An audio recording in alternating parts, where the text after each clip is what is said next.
हमारे इस Guru Shikhar computer centre के यूट्यूब चैनल पर आपका हार्दिक स्वागत है। जिन विद्यार्थियों ने हमारे इस चैनल को सब्सक्राइब नहीं किया है वो तुरंत ही सब्सक्राइब कर दें और बेल आइकन पर क्लिक कर दें, जिससे आपको आने वाले नए जो वीडियोस हैं मिलते रहें। तो कल हम 12th क्लास के अंदर केमिस्ट्री के अंदर ऑर्गेनिक केमिस्ट्री में हेलोजन डेरिवेटिव्स ऑर्गेनिक केमिस्ट्री के चैप्टर के बारे में नॉर्मल इंट्रोडक्शन पढ़ लिया था। उसके अंदर आपने जनरली हेलोजन डेरिवेटिव्स क्या होते हैं, इनका नोमेनक्लेचर किस टाइप से किया जाता है और हेलोजन के नंबर की बेसिस पे ये कितने टाइप के होते हैं, जिसके जनरली आपने mono hello derivative, die hello derivative, try hello derivative और टेट्रा हेलो डेरिवेटिव्स को पढ़ा था। उसके बाद नंबर ऑफ कार्बन एटम की जो डिग्री है उसकी बेसिस पे भी आपने हेलोजन डेरिवेटिव्स को पढ़ लिया था। प्राइमरी किस टाइप के होते हैं, सेकेंडरी कौन से होते हैं, टर्सरी कौन से होते हैं, सुपर प्राइमरी कौन से होते हैं।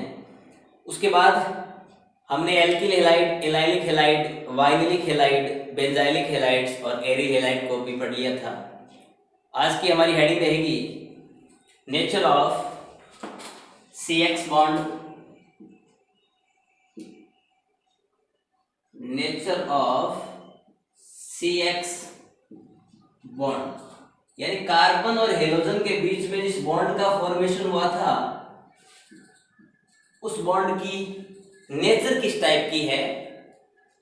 यहां जो बॉन्ड बना था वो कोवलेंट बॉन्ड बना था, और जानते हो कि जब दो एटम इलेक्ट्रॉनों की शेयरिंग करके जिस बॉन्ड का फॉर्मेशन करते हैं वो बॉन्ड कोवलेंट बॉन्ड होता है। और कोवलेंट जो आपका बॉन्ड होता है वो दो टाइप का होता है। कोवलेंट बॉन्ड जिसको आप बोलते हो सहसंयोजक बंध,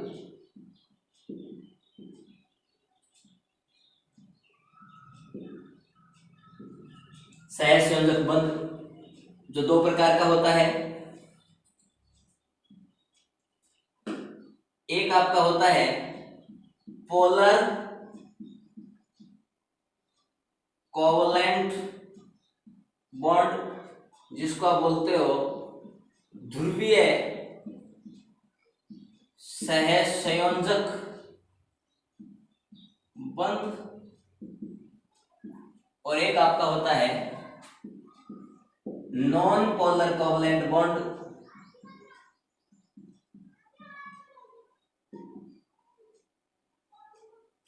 जिसको आप बोलते हो अध्रुवीय सहसंयोजक बंध।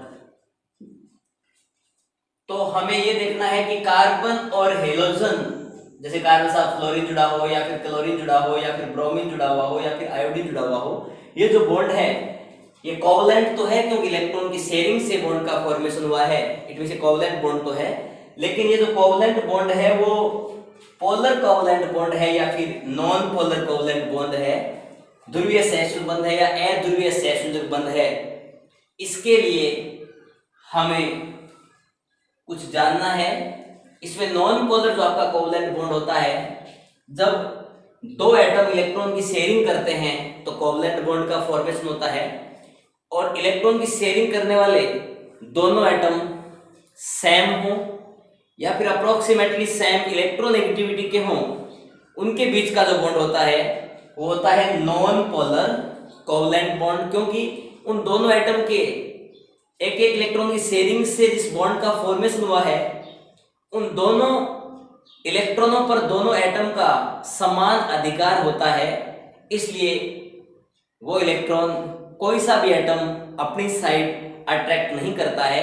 इसलिए इस प्रकार का जो बॉन्ड होता है उसे उस पर किसी भी प्रकार के पोल यानी पॉजिटिव नेगेटिव यानी ध्रुवों का निर्माण नहीं होता है, इसलिए उसका नाम रख दिया गया नॉन पोलर कोवलेंट बॉन्ड।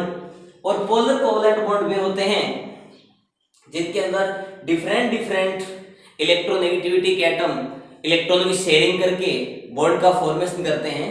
उनमें से जिस एटम की इलेक्ट्रोनेगेटिविटी ज्यादा होती है वो एटम बॉन्ड के इलेक्ट्रॉनों को अपनी तरफ अट्रैक्ट करता है, जिससे उस पर पार्शियली पॉजिटिव चार्ज जनरेट हो जाता है इलेक्ट्रॉन जो अट्रैक्ट करता है उस पर पार्शियली नेगेटिव चार्ज जनरेट हो जाता है, और जिस एटम की तरफ से इलेक्ट्रॉन खींचे जाते हैं उस एटम पर पार्शियली पॉजिटिव चार्ज जनरेट हो जाता है। इट मींस कुछ पोल्स का निर्माण हो जाता है, पॉजिटिव और नेगेटिव, इसलिए उस बॉन्ड का नाम रख दिया जाता है पोलर कोवलेंट बॉन्ड। तो इसी टाइप का अपना एक बॉन्ड है nature of CX bond, carbon और हाइड्रोजन के बीच का बॉन्ड। तो हम इसकी नेचर के बारे में देखते हैं कि ये बॉन्ड किस टाइप का होता है। तो इसके अंदर लिखें in these compounds CX bond, in these compounds CX bond is formed by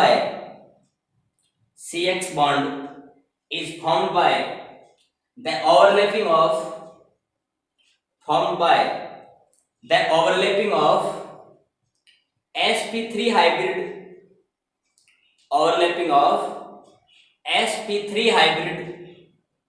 carbon atoms, sp3 hybrid carbon atoms and pz orbitals of halogen atom। यानी मैंने कहा है कि ये CH बॉन्ड होता है, इस बॉन्ड का फॉर्मेशन किस टाइप से होता है, तो आपके कार्बन एटम है उसका sp3 ऑर्बिटल और हेलोजन एटम का pz ऑर्बिटल आपस में जब इलेक्ट्रॉन की शेयरिंग करके ओवरलैपिंग करते हैं उससे जिस बॉन्ड का फॉर्मेशन होगा उसे बोलते हैं कार्बन और हेलोजन के बीच का बॉन्ड, या फिर sp3 pz बॉन्ड, या फिर sp3 pz ओवरलैपिंग। तो देखिएगा आपके पास कार्बन एटम है, कार्बन का एटम नंबर 6 होता है जी, इसका electronic configuration -2 2s2 2p2। Electron 1s में 2 इलेक्ट्रॉन फिल कर दिए, 2s में भी आपके 2 इलेक्ट्रॉन फिल कर दिए। आपके 2p के अंदर 3 ऑर्बिटल्स होते हैं और तीनों ऑर्बिटल्स में जो इलेक्ट्रॉन फिल किए जाते हैं वो electron multiplicity rule of Hund के अकॉर्डिंग फिल किए जाते हैं। और मल्टीप्लिसिटी रूल ऑफ हुंड यानी हुंड की अधिकतम बहुलकता का नियम ये कहता है कि कोई भी सब सेल होता है उस सब सेल के जितने भी ऑर्बिटल्स होते हैं उन ऑर्बिटल्स की एनर्जी इक्वल होती है। इसलिए पहले सब ऑर्बिटल्स में एक एक इलेक्ट्रॉन फिल करो और जब सभी ऑर्बिटल्स में एक एक इलेक्ट्रॉन कंप्लीट हो जाए उसके बाद भी आपके पास यदि कोई इलेक्ट्रॉन और बचा हुआ है तब आप इलेक्ट्रॉनों की पेयरिंग स्टार्ट करो। तो देखिएगा हमारे 2p ऑर्बिटल में 2 इलेक्ट्रॉन हैं, दोनों इलेक्ट्रॉनों को 1 और G1, ये आपका 1s है, ये जो आपका 2s है, ये 2p में 3 हैं। फर्स्ट का नाम है जी 2px, सेकंड है जी 2py और थर्ड है जी 2pz। ये इस एटम की ग्राउंड स्टेट है। जब इस एटम को एनर्जी दी जाएगी तो इलेक्ट्रॉन को जंप आउट करेगा, इसका मतलब 1s ऑर्बिटल है वो कंप्लीट है तो 1s के इलेक्ट्रॉन 1s में रहेंगे और 2s और 2p दोनों सब सेल मिलके L सेल का फॉर्मेशन करते हैं। तो इनकी एनर्जी अप्रोक्सीमेटली सेम होती है, वैसे तो S से ज्यादा एनर्जी P की होती है लेकिन सेम प्रिंसिपल क्वांटम नंबर होने के कारण इनकी एनर्जी अप्रोक्सीमेटली सेम है। इसलिए 2s का एक इलेक्ट्रॉन जंप आउट होके 2pz में चला जाता है तो 2s में एक इलेक्ट्रॉन रह गया, एक इलेक्ट्रॉन 2px में है, दूसरा 2py में था, तीसरा 2s से जंप आउट होके 2pz में चला गया। इट मींस कार्बन का एक इलेक्ट्रॉन 2s में है, एक इलेक्ट्रॉन 2px में है, एक इलेक्ट्रॉन 2py में है और एक इलेक्ट्रॉन 2pz ऑर्बिटल में है। मींस कार्बन के पास आउटर मोस्ट शेल में 4 ऑर्बिटल हैं और चारों ऑर्बिटल्स में एक एक इलेक्ट्रॉन है। इट मींस कार्बन की वैलेंसी 4 होगी और चारों के चारों अनपेयर्ड इलेक्ट्रॉन किसी एटम से कंबाइन होके इलेक्ट्रॉन की शेयरिंग करके अपने ऑक्टेट को कंप्लीट करेगा। मींस आप लिख सकते हो ये आपका कार्बन एटम और कार्बन एटम के पास एक इलेक्ट्रॉन ये लो जी, दूसरे के अंदर एक इलेक्ट्रॉन ये रहा और तीसरे ऑर्बिटल में एक इलेक्ट्रॉन ये रहा और चौथा ऑर्बिटल जो है उसमें भी एक इलेक्ट्रॉन ये रहा। ये क्या करेगा, एक हाइड्रोजन एटम से इलेक्ट्रॉन की शेयरिंग करेगा। हाइड्रोजन होता है वो एटॉमिक नंबर 1 है, इसका इलेक्ट्रॉनिक कॉन्फ़िगरेशन 1s1 होता है, इसलिए इसके पास एक इलेक्ट्रॉन है तो एक इलेक्ट्रॉन की कार्बन के एक इलेक्ट्रॉन से शेयरिंग कर ली। इस हाइड्रोजन ने इस कार्बन के एक इलेक्ट्रॉन से शेयरिंग कर ली और इस हाइड्रोजन ने अपने एक इलेक्ट्रॉन इस कार्बन एटम से शेयरिंग कर ली, मीन्स आपके पास एक CH3 मॉलिक्यूल का फॉर्मेशन हो गया। तो अभी भी कार्बन के पास 2 और 2 4 2 6 और एक 7 इलेक्ट्रॉन है, अभी भी इसका ऑक्टेट कंप्लीट नहीं है। तो हम हेलोजन्स की बात पढ़ रहे हैं, तो आपका जो हेलोजन होता है उसके आउटर मोस्ट शेल में 3 तो पेयर्ड इलेक्ट्रॉन होते हैं और एक इलेक्ट्रॉन अनपेयर्ड होता है। देखिए कैसे, चाहे आपका हेलोजन फ्लोरीन हो, चाहे आपका हेलोजन क्लोरीन हो, चाहे आपका हेलोजन ब्रोमीन हो और चाहे आपका हेलोजन आयोडीन हो। फ्लोरीन जो है वो 9 नंबर पे आता है, क्लोरीन आपके 17 नंबर पे आता है, ब्रोमीन 35 पे आता है और आयोडीन 53 नंबर पे आता है। इसका इलेक्ट्रॉनिक कॉन्फ़िगरेशन जब लिखते हैं तो फ्लोरीन का आता है 2s2 2p5, इसका जब आप लिखोगे तो आएगा 3s2 3p5, इसका जब लिखेंगे तो आएगा 4s2 4p5 और इसका लिखोगे तो आएगा 5s2 5p5। तो देखिएगा आउटर मोस्ट शेल में 7 इलेक्ट्रॉन है, चाहे वो फ्लोरीन हो, चाहे क्लोरीन हो, चाहे ब्रोमीन हो, चाहे आयोडीन हो, सभी के आउटर मोस्ट शेल में 7 इलेक्ट्रॉन हैं। उनमें से देखिएगा 5s में एक ऑर्बिटल है और 5p है, p में आपको पता है कितने ऑर्बिटल होते हैं जी, 3 ऑर्बिटल होते हैं।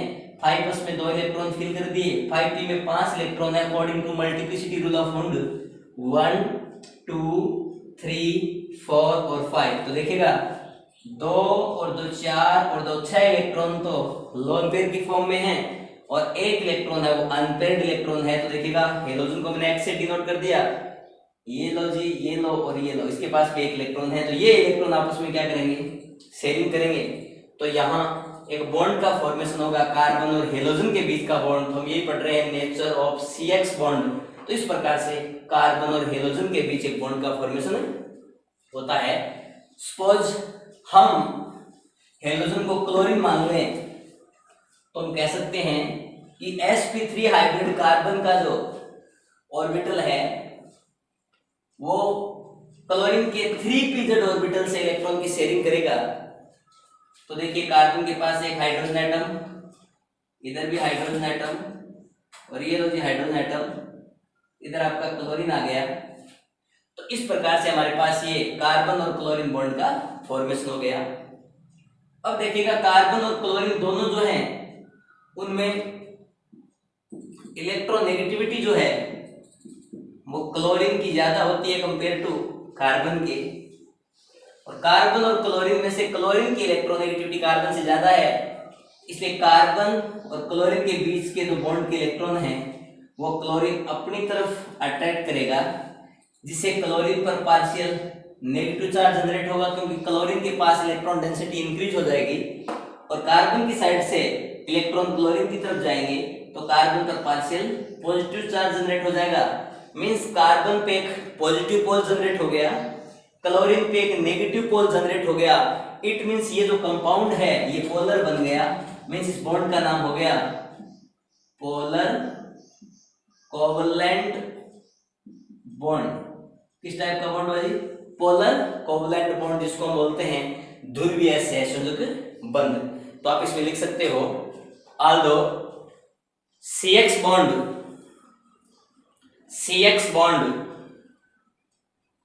is covalent bond, CX bond is covalent bond, the value of electronegativity of carbon atom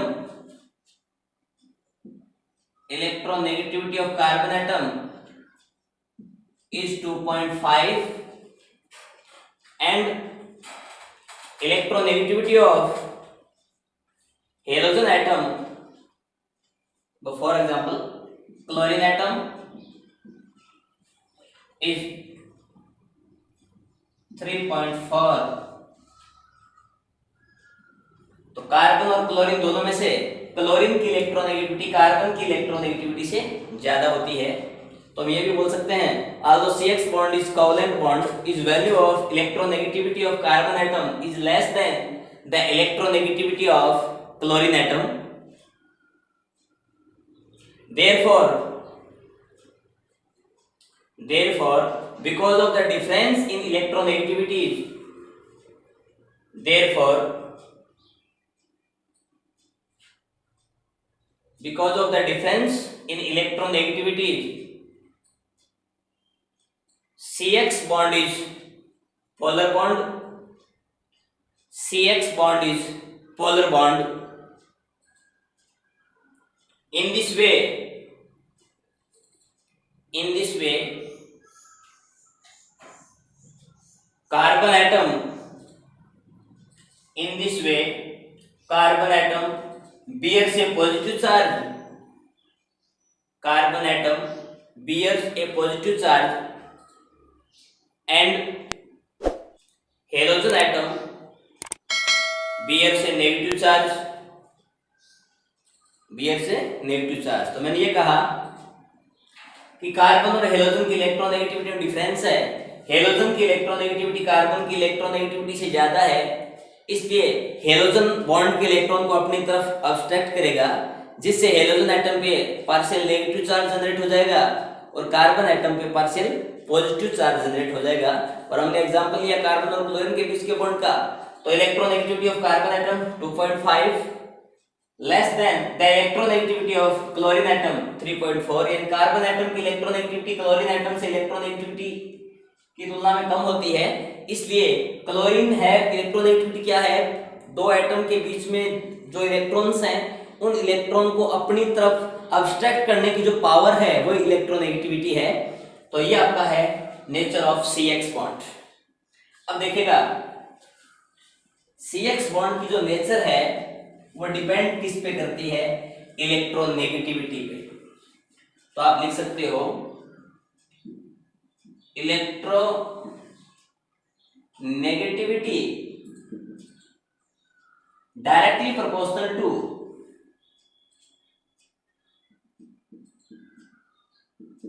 polarity of CX bond। यानी आपकी इलेक्ट्रोनेगेटिविटी इंक्रीज होगी तो CX बॉन्ड की पोलैरिटी इंक्रीज होगी। आप इसको और ज्यादा अच्छा लिख सकते हो, electronegativity of halogen atom, electronegativity of halogen atom directly proportional to polarity of CX bond. ठीक है जी। तो देखिएगा इलेक्ट्रोनेगेटिविटी का ऑर्डर की बात करें तो फ्लोरीन सबसे ज्यादा मोर इलेक्ट्रोनेगेटिव एलिमेंट है, उससे कम इलेक्ट्रोनेगेटिविटी क्लोरीन की है जी, इससे कम इलेक्ट्रोनेगेटिविटी ब्रोमीन की है और सबसे कम इलेक्ट्रोनेगेटिविटी आयोडीन की है। तो यदि आपको ऐसा दिया जाए CH3F बॉन्ड, एक आपको दे दिया जाए CH3Cl बॉन्ड, एक आपको दे दिया जाए CH3Br बॉन्ड और एक आपको दे दिया जाए CH3I बॉन्ड। आपसे ये पूछ दिया जाए कि सबसे ज्यादा पोलैरिटी किसमें होगी, तो आप लिख सकते हो ऑर्डर ऑफ पोलैरिटी। पोलैरिटी का ऑर्डर क्या होगा जी, सबसे ज्यादा CH3F, उससे कम CH3Cl, उससे कम CH3Br और सबसे कम होगा CH3A। क्यों जी, क्योंकि फ्लोरीन सबसे मोर इलेक्ट्रोनेगेटिव एलिमेंट है, इसलिए इसकी इधर से इलेक्ट्रॉन खींचने की टेंडेंसी सबसे ज्यादा है। क्लोरीन की इसके कंपैरिजन में कम है, ब्रोमीन की इसके कंपैरिजन में कम है और आयोडीन की सबसे कम है, इसलिए सबसे ज्यादा पोलैरिटी होगी आपकी CH3F बॉन्ड में। इस पोलैरिटी के बेसिस पे डायपोल मोमेंट को फाइंड आउट किया जाता है। डायपोल मोमेंट 11th क्लास में आपने टॉपिक पढ़ा था द्विध्रुव आघूर्ण, जिसको आपने कहा था डायपोल मोमेंट। डायपोल मोमेंट जिसको आप म्यू से भी रिप्रेजेंट करते हो। तो देखिएगा डायपोल मोमेंट निकालने का एक फॉर्मूला है Q इंटू डी। आपका Q जो है वो है charge separation of atom, charge separation of atoms, और आपका जो D है वो है डिस्टेंस ऑफ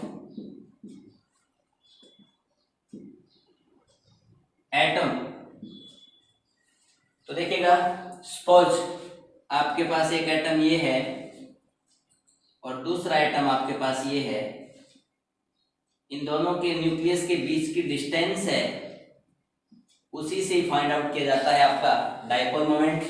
तो Q है वो है चार्ज सेपरेशन ऑफ एटम्स। तो पहले देखिए, कोई भी एटम है उस पर चार्ज की बात की जाए तो इलेक्ट्रॉन की चार्ज की बात करते हैं तो 1.602 इंटू 10⁻⁻19 कूलम। और एटम आपके दो हैं, इट मींस आप इसको 2 से मल्टीप्लाई कर सकते हो। अब डिस्टेंस की बात की, आप जानते हो कि एक एटम होता है, उस एटम का जो साइज होता है वो होता है 10⁻10 मीटर। तो आप इसको मल्टीप्लाई कर सकते हो 10⁻10 मीटर से। तो इसको आप मल्टीप्लाई करो तो ये हो गया आपका 10⁻29। इधर आपका ये कूलम है तो कूलम इंटू मीटर, ये 16 तो आपके 32 हो गए। तो इधर ये हो गया 3.204। तो ये वैल्यू आ गई 3.204 इंटू 10⁻29 कूलम इंटू मीटर। तो ये फाइंड आउट किया जाता है दो एटम के बीच का जो डिस्टेंस है उससे, और उन एटम के ऊपर चार्ज होता है उसकी बेसिस पे। तो देखिएगा, डाइपोल मोमेंट की यदि हम बात करें तो डाइपोल मोमेंट की इलेक्ट्रोनेगेटिविटी पे डिपेंड करता है। हेलोजन एटम की इलेक्ट्रोनेगेटिविटी इंक्रीज होगी तो डाइपोल मोमेंट भी इंक्रीज होगा। तो हम कह सकते हैं electronegativity of halogen atom, electronegativity of halogen atom directly proportional to dipole moment. यानी कार्बन और हेलोजन बॉन्ड में हेलोजन की इलेक्ट्रोनेगेटिविटी इंक्रीज होगी तो डाइपोल मोमेंट भी क्या होगा जी, इंक्रीज होगा। तो कुछ एक वैल्यूज हैं, वो वैल्यूज आपको याद रखनी है। जैसे मान लीजिए CH3Cl के डाइपोल मोमेंट की बात करें, CH3Br के डाइपोल मोमेंट की बात करें और CH3I के डाइपोल मोमेंट की बात करें तो देखिएगा, सबसे more electronegative element chlorine, chlorine से लेस ब्रोमीन और ब्रोमीन से लेस आयोडीन। तो सबसे मोर इलेक्ट्रोनेगेटिव एलिमेंट क्लोरीन है, तो सबसे ज्यादा डाइपोल मोमेंट किसका होगा जी, क्लोरीन का। तो इसके लिए वैल्यू होती है mu is equal to 1.86 debye को डी से डिनोट करना, डीबी मत लिख देना, जो डीबी डेसिबल यूनिट होती है जो कि साउंड की यूनिट है। तो 1.86 डिबाई CH3Br की जो डाइपोल मोमेंट की वैल्यू होती है 1.79 डिबाई, और CH3I के डाइपोल मोमेंट की वैल्यू होती है 1.62 डिबाई। तो ये मेथिल क्लोराइड, मेथिल ब्रोमाइड और मेथिल आयोडाइड के कुछ वैल्यूज हैं डाइपोल मोमेंट की। तो ये आपका हुआ डाइपोल मोमेंट, पोलैरिटी और नेचर ऑफ CX बॉन्ड। अब नेक्स्ट अपनी हेडिंग रहेगी